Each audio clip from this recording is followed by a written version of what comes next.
തിരുഹൃദയമേ തീരാത്ത സ്നേഹമേ ആകാശം പോലല്ലോ. അത്ഭുതങ്ങൾ തേടി അലയുന്നവരാണ് മനുഷ്യരിൽ ഭൂരിഭാഗം പേരും. അത്ഭുതങ്ങൾ നടക്കുന്ന സ്ഥലങ്ങൾ സന്ദർശിച്ച് അവിടെ പോയി പ്രാർത്ഥിച്ച് ജീവിതത്തിൽ അനുഗ്രഹങ്ങൾ നേടണമെന്ന് ആഗ്രഹിക്കുന്നവരാണ് നമ്മിൽ പലരും. അത്ഭുതങ്ങൾ രണ്ടു വിധമുണ്ട്. ഒന്നാമത്തെ അത്ഭുതം മനുഷ്യൻ്റെ പ്രാർത്ഥനകൾക്കനുസൃതമായി ദൈവം വഴങ്ങുന്ന അവസ്ഥ.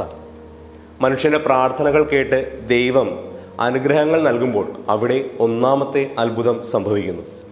എന്നാൽ രണ്ടാമത്തെ അത്ഭുതം ദൈവത്തിൻ്റെ ഹിതപ്രകാരം മനുഷ്യൻ തൻ്റെ ജീവിതം ക്രമപ്പെടുത്തുന്ന അവസ്ഥ.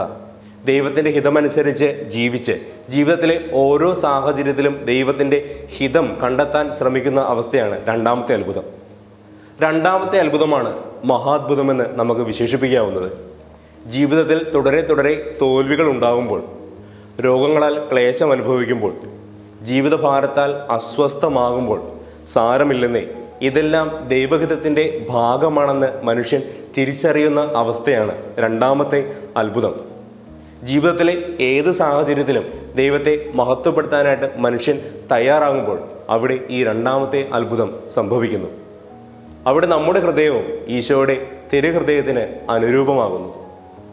ഈശോയുടെ തിരുഹൃദയ ജപമാല ചൊല്ലി പ്രാർത്ഥിക്കുമ്പോൾ നമ്മൾ ഇപ്രകാരം പ്രാർത്ഥിക്കാറുണ്ട്: ഹൃദയശാന്തതയും എളിമയുമുള്ള ഈശോ, എൻ്റെ ഹൃദയം അങ്ങേ ദിവ്യഹൃദയത്തിന് ഒത്തതാക്കി അരുളണമേ എന്ന്. വിശുദ്ധ മറിയം ത്രേസ്യ പറയുന്ന മനോഹരമായൊരു വാചകമുണ്ട്: നിങ്ങൾ നല്ലവരാകാൻ ആഗ്രഹിക്കുന്നെങ്കിൽ നിങ്ങളുടെ ഹൃദയം ഈശോയ്ക്ക് നൽകുക, എന്നിട്ട് ഈശോയുടെ ഹൃദയം ചോദിച്ച് വാങ്ങുക എന്ന്. ഈശോയുടെ ആ ഹൃദയം സ്വന്തമാക്കാനായിട്ട് നമുക്കൊരുങ്ങാം. ലോകത്തിൻ്റെ നാനാഭാഗങ്ങളിൽ അത്ഭുതങ്ങൾ തേടി അലയാതെ നമ്മെ ഏറ്റവും അടുത്തറിയുന്ന ഈശോയുടെ ആ തിരുഹൃദയത്തെ ധ്യാനിച്ച് ഈശോയുടെ തിരുഹിതം ജീവിതത്തിൽ പ്രാവർത്തികമാക്കാൻ നമുക്കൊരുങ്ങാം. അപ്പോൾ നമ്മുടെ ജീവിതത്തിലും അത്ഭുതം സംഭവിക്കും.